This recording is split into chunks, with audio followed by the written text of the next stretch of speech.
Welcome back to On Texas Football. I'm Jeff Howe, joined by CJ Vogel and Rod Babers. Time to give our grades for the Texas game against Ohio State. It's a 14-7 loss for the Longhorns to the Buckeyes, but we will grade the Longhorns by position, grade all three phases of the game overall. Get the guys' grades here in just a second. But right now, got to let you know, this edition of On Texas Football is brought to you by our friends at Allegiant Digital Marketing. CJ, I'll start with you. You were boots on the ground in Columbus. Arch Manning's first career road start, not ideal. 17 for 30, 170 yards, a touchdown, and an interception. 10 carries for 38 yards. CJ, what is your grade for the Texas quarterback? Yeah, it's a D plus. It's a failing grade, that is, but it wasn't pretty. And you mentioned 17 of 30, those 13 incompletions, 11 of which, according to ESPN, just weren't even catchable. You know, they were way off target, and that's something I didn't expect. You know, I think we saw a lot of positives with his legs, you know, and of course was still some meat on the bone in a lot of those short distance situations, but the arm was surprisingly errant. And again, I didn't anticipate that to be the case. The first throw of the game, you know, he skips a flood route with a wide open wide receiver about 15 yards down the field. Those are the easy throws you're expected to make. The final drive of the game, those two incompletions on second and third down, those are plays you're expecting to make. And again, I thought the offensive line gave him enough time, but he felt skittish. He felt maybe a little bit over his head at times. But ultimately, I do think Texas will be where they need to be after these three non-conference games. But that was a splash of cold water on the face coming out of Columbus if you're Arch Manning in this Texas offense. Rod, CJ says D to D plus, the grade for Arch. What say you? Yeah, it's hard to give anything better than that. I mean, I honestly, I'd go with just a failing grade for me. It's an F for me. I'm sorry. Maybe that's just my emotions right now, but he missed some easy throws. Sark didn't do him any favors, by the way, so I'd give Sark also an F in terms of some of his play calling as well. For me, it's a failing grade. He did not give them much of a chance to win, and anticipatory throws, he was off. Not much anticipation for some of those throws, and also didn't have the touch on some of the throws, some of the crossing routes and the drag routes. So I guess I'll go with an F. It's a failing grade. It's not an indictment on him as a player, but just a bad game, and we've all had him, and just had his on the biggest stage. That's all. The great Will Muschamp once said, "You can don't criticize the player, but you can criticize the performance." And the performance for Arch wasn't great on Saturday. Let's go to the running backs. Trey Wisener ran for 80 yards. CJ Baxter looked pretty good in his first game back, coming back off the injury. What's your grade for the running back position? Running back as a whole, I thought was B plus. Again, you run for 4.5 against this Ohio State front. That's something that Texas had struggled to do in big games a year ago. I thought Trey Wisener was, again, just very slippery. He just continues to impress in these big games. That's the whole reason why a year ago he was handed the job, is because when he gets the rock, he makes plays. You know, he breaks tackles, he changes direction, he falls forward, and he's very difficult to bring down on that first tackle. Very, very evident again on Saturday against Ohio State, 80 rushing yards on 16 attempts, added a reception for 5 yards. But again, you got to find ways to punch in those 1 yard, 3rd and 1s, 4th and 1 yard to go on the goal line. I know Sark wanted to go under center at times, but even beyond then, Texas had plenty of opportunities, 4th and 3, 3rd and 3, 2nd and 3, to move the chains with the run game, and they couldn't do it. Ultimately, though, you made hay in the run game on the road, and I'm pleased with it. Rod, I'll get your grade by saying this. I thought the best play a Texas back made in the game might have been Sonny Styles coming unblocked on a pressure right up the gut, and CJ Baxter just stoned him right in the hole in pass protection. Texas backs did some good things, Rod, but that might have been the one that you really star and circle that Chad Scott can show in the film room after this one. Yeah, I'm with you. I did not think the running game would travel for Texas. You know, even last year against Michigan, if you take out that Ryan Wingo reverse, I mean, they averaged, I think, less than 3 yards per carry, and it wasn't very formidable versus Alabama in 2023. But Texas was able to showcase other elements of the offense. This game, man, the running game looked good. It surprised me. I thought that especially most of it came in the second half of the game. You really weren't able to really establish a consistent running game in the first half. That was his adjustments, really good adjustments by Sark and his coaches in the second half. So I'm with CJ here, man. I thought the backs, I'm gonna go B a B grade overall, and I'm leaning B plus here. I really like what the backs did in this matchup. I would like to see them maybe used a little bit more in the passing game to help Arch get some easy completions, something like that. But that's not really on the backs. I thought they performed well. Let's go to the offensive line next, since we're talking about the running game. There were obviously more goal-to-go issues for this offense, but overall, Rod, you said it, the running game traveled. Got to give the O-line credit for that. Only allowed 1 sack after Texas allowed 17 in the 3 losses last season. CJ, what's your grade for the offensive line? I thought it was a B. Again, this is a very good Ohio State front seven, a very good defensive line. And again, there were multiple drives where Texas was able to consistently pick up yards, move the chains, and get in the red zone. And, again, we'll talk about the red zone, but look, when you have drives of 15 plays for 70 yards, 13 plays for 76 yards, that's a good sign. Texas, again, 4.5 rushing yards per play or per rush attempt, and only 1 sack, which I don't think resulted in a significant loss. So altogether, I was pretty pleased with the Texas offensive line. Again, I didn't think it was going to travel with the way that it did to Columbus. So a B, again, is my grade. And it was close to being an A if they were able to convert on those 4th down sneaks. That ultimately is the reason why Texas ended up losing that game on Saturday. And the big reason why it wasn't a very positive day for that offensive line unit for me. Yeah, Rod, I don't know if the goal-to-go issues are more on Sark or the O-line or a little bit of both, but overall, considering how much we were questioning if Trevor Gooseby played, what percentage would he be? Is Connor Stroh going to start this game? And he did. I come away feeling better about the offensive line than I did going in. No, it's so weird, man, because this game is so frustrating because there were so many elements of this team going into this matchup that we were questioning or we were uncertain about. And the offensive line was one of them. Yeah. And I thought the offensive line exceeded expectations. I thought they did. I thought they blocked really well in the run game. To CJ's point, didn't allow a lot of negative plays or havoc plays by the defense. There were times where Arch Manning did have time to look downfield to get through progressions. So you know what? Except maybe I'm in my emotions here, but I thought they played really well. So I'm going to go B plus. I'm going to go B plus for the O-line. I like the way the O-line played. They gave you a chance. Yes, you'd like them to be more physical in those power situations. Yeah. But, guys, that's something that's systemic now for Texas. That existed with last year's O-line, a group that had, 4 guys who ended up, obviously on NFL roster. So, that's, to me, it's something that may be more systemic. Not saying it's all on Sark either, but it's a multifactorial issue. Those power situations, short yardage, goal line situations. I like the way the O-line played. I think O-line gave you a really – and this is on the road against one of the better fronts in all of college football because those linebackers for Ohio State were really, really impressive in my opinion. So I like the O-line, man. I thought they exceeded my expectations, no question.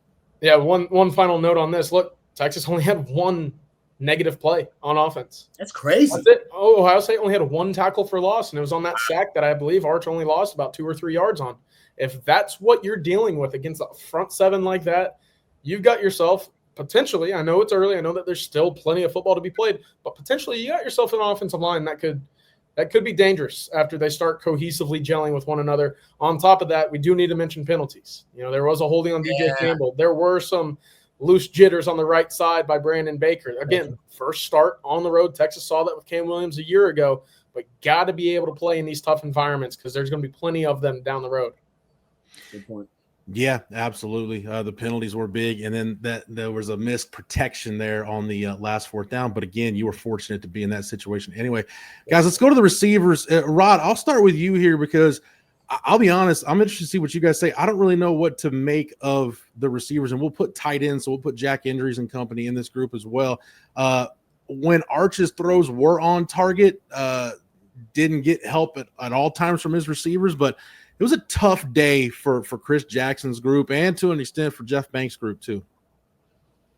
Yeah, I don't think you created a ton of separation down the field with the wide receivers. But listen, Arch did not do them any favors because Arch was just off, period, in terms of his accuracy, ball placement. Like I said, those anticipatory throws, didn't get those really on time. He was waiting for the guys to become open instead of throwing guys open. So just the passing game just was out of sync. There was no rhythm to the passing game at all.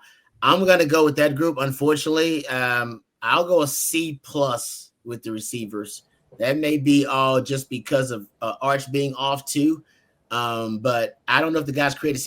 Even Parker Livingstone's catch was more of him just making a great play in a contested catch situation, more so than there being separation. And like I said, when there was separation, unfortunately for the receivers, Arch couldn't give them the ball. So to me, that's one of those groups that I think had a very underwhelming performance. So I'm gonna go C+. I like what Jack Injuries did, actually. I kind of like him as overall, if you're putting him in that group. So C+ for me. A lot to unpack with this group as a whole. First, I don't know if I'm concerned. I might be. I kind of have to sleep on it and kind of rewatch the game before I find concern in things. But Texas, that circle of trust at wide receiver, very thin. Very thin. No Emmett Mosley, so it was just the three. I know Dalen McCutcheon recorded a catch, but he's only on the field for about 3 or 4 snaps. So you've only got the 3 receivers right now. And then Jack Injuries. I know that they rotated a lot at tight end. We saw Nick Townsend on the field in the second possession. That's a plus.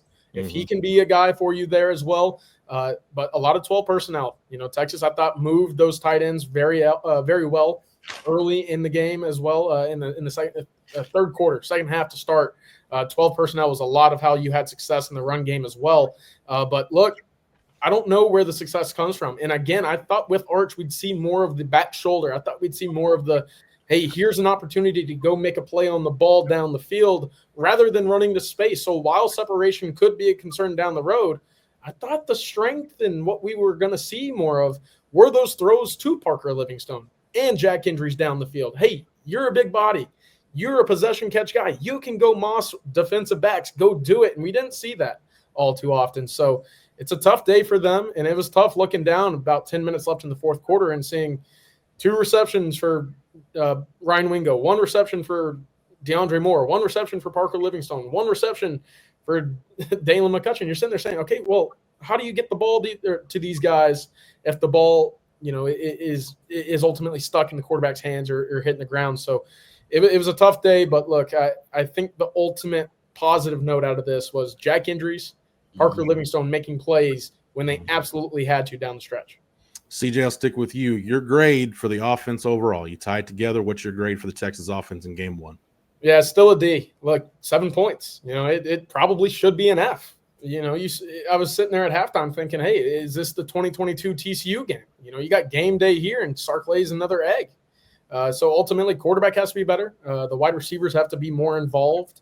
And look, I know that we praise the offensive line there a little bit, but they have to improve as well. So probably an F for me. 7 points is, quite frankly, not going to cut it. Yeah, Rod, it's funny CJ mentions that TCU game. Actually, Arch Manning ran for more yards in this game than Bijan Robinson ran for in that TCU game, just to show you what kind of running game Texas had working today. But, Rod, you're great for the offense overall. Yeah, I mean, it should be. I think CJ's right about it. It probably should be an F overall. I feel like I would do a disservice because I know there was some elements. We talked about it with the run game. The offensive line had played reasonably well, especially considering you were on the road. But Sark, I know we don't grade Sark, but I thought Sark's game plan was lackluster, a bit uninspiring. I don't think he did much to get his quarterback in a rhythm, to get him confident or in a groove. It just felt conservative, and it's weird. Don't know if that was because of Arch or because, of other reasons. But I'm going to go to D-. I probably should give him an F, but at least they got 7 points on the board and kind of came to life. But it was mostly Coach Steven out there coaching Texas offense instead of Sark. And I'm a Sark guy, not a Coach Steven guy.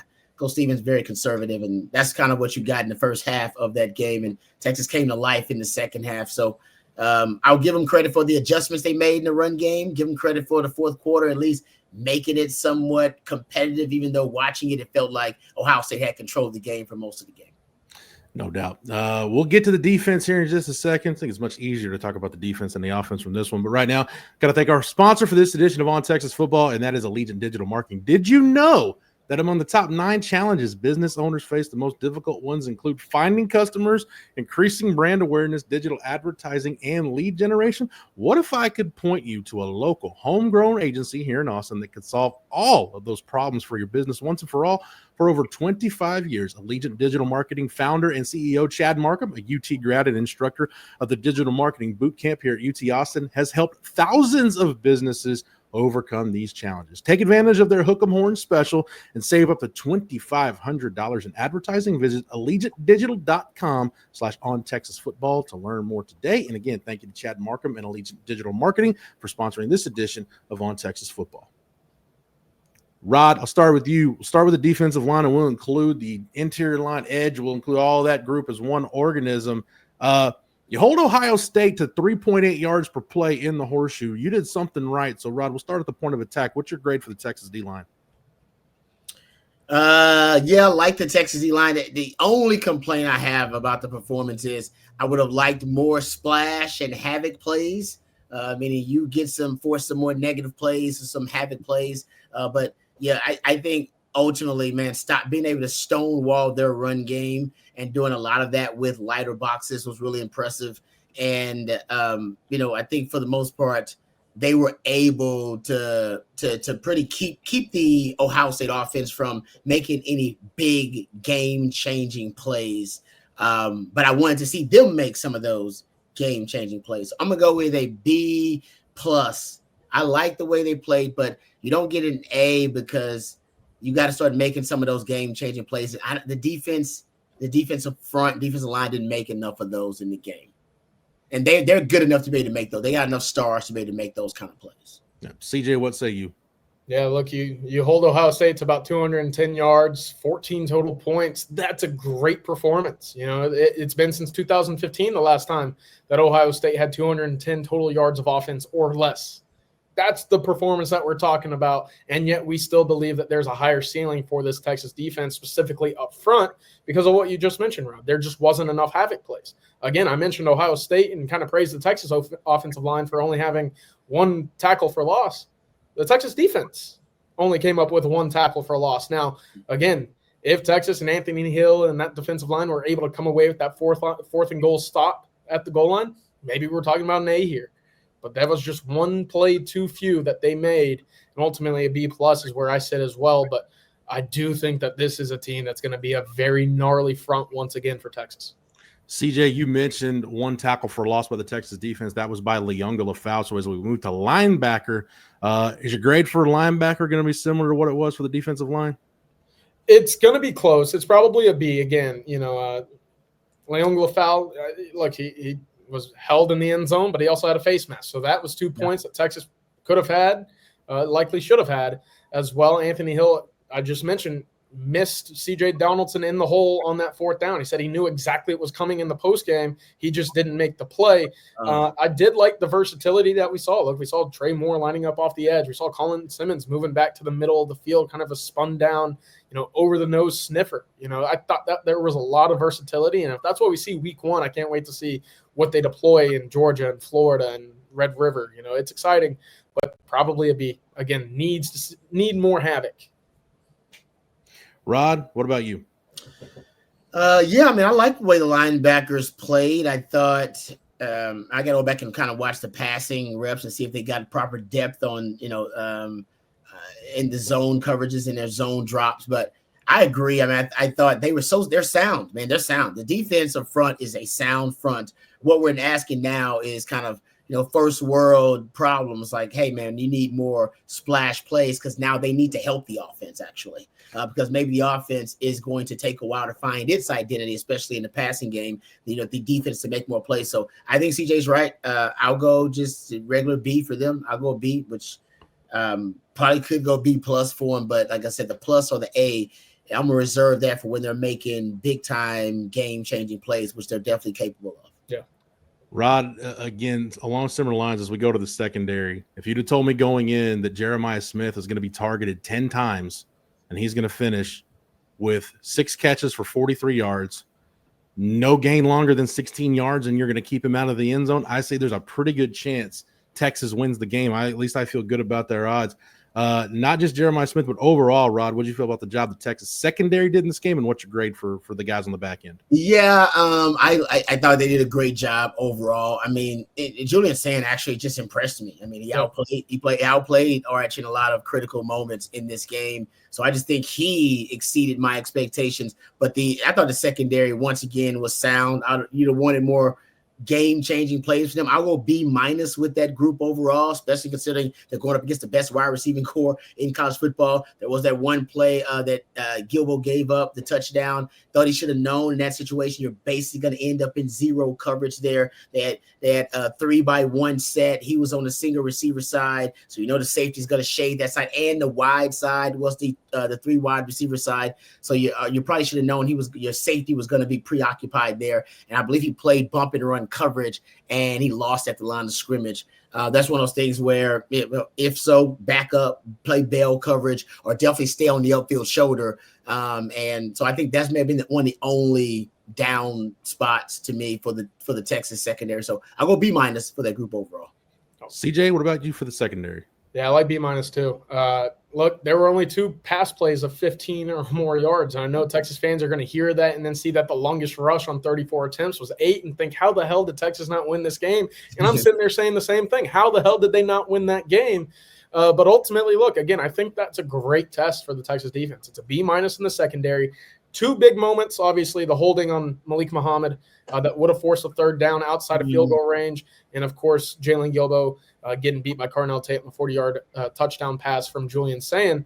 But the big positive, because, again, I'm trying to find positives here. Boy, did Grayson Littleton look good. Back-to-back plays, Ohio State tested him, came away with a great PBU on Jeremiah Smith, and then they tested him, Brandon Ennis, on the slot fade, and we've heard Bobby Burton say it all fall. He's the best Texas defensive back when guarding the slot fade, and he was stride for stride, perfect in phase, and that was a tremendous play on the ball for a PBU. Again, that would have been 3rd down, yet penalty gave Ohio State an extra life, and ultimately they ended up with points. But if there's a positive there, man, Texas has something special with number 29. Agreed. All right, guys, grades for the defense overall were B+, B-, B's.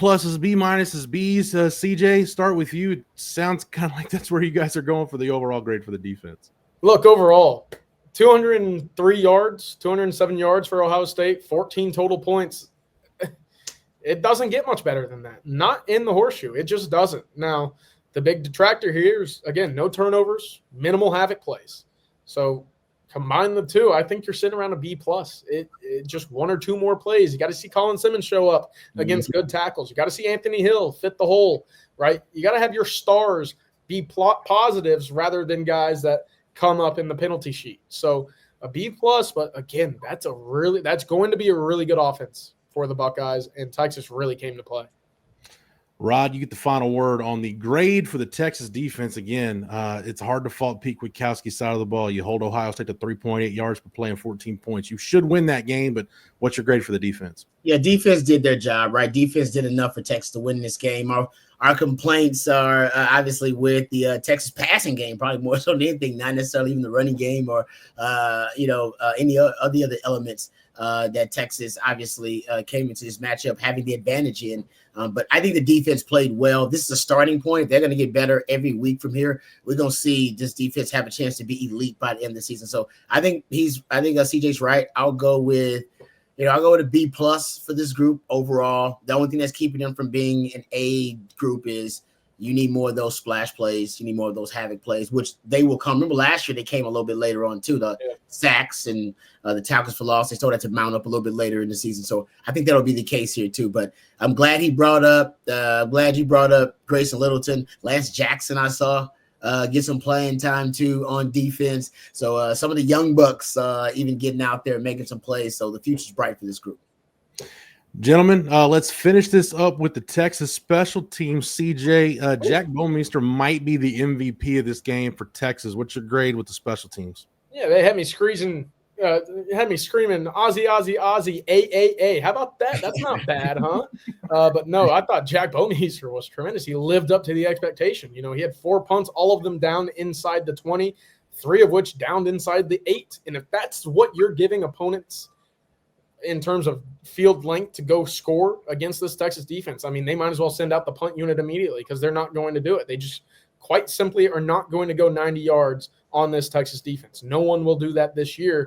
I'm staking my claim on that, but I thought Jack Bomeister was tremendous. There was one area, I believe it was Trey Wisner, took out a kick return about 6 or 7 yards deep. Yeah, late in the game. Yeah. Only made it to about the 15. Again, field position in a game like this, I just talked about it. Ohio State's not going 90 yards on Texas. Texas in this game was not going to go 80-plus yards on Ohio State. Field position is very important. You can't have those mistakes in a game this close. Rod, I'll say this as I give it to you for the special teams grade. I hope these are the only 4 punts we see from Jack Bouwmeester until the Florida game. But what's your grade for the special teams? Yeah, no, Bouwmeester was fantastic. Had that 52-yard punt, too, in addition to the ones inside the 20. Mason Shipley wasn't tested. Even a lot of Longhorn fans probably think right now he probably should have been Mason Shipley time inside the 20 a couple of times when Texas failed to convert. But I think the only thing that I have to complain about with the special teams would be the punt return. I do think you're losing some hidden yardage there on the punt return, and I think at times, Ryan Miller, he's not a natural at it. I just think he's, I don't know. I just felt like it wasn't natural to him. So I do think they may need to look at another possible option at punt return. But yeah, Jack Bouwmeester was the star of special teams. So I mean, like I said, I think your special teams was pretty good considering it didn't really come down to that for you. So I'll go B plus for special teams too, just because of Bouwmeester being the real deal, man. He's gonna help that defense out a ton if he can back teams up and have them say, like CJ said, have to go 80, 90 yards every time. Great take at the end there, Rod, on the punt return. Too many yards given up when the ball bounces. Plus, it gives into, which way does the ball bounce? Does it bounce into a gunner? Too much leeway there. I'm with you. That needs to be cleaned up. All right, CJ, Rod, thank you guys for the knowledge and expertise as always. Thank you to Matthew behind the scenes for producing it. Thank you to the entire On Texas Football staff.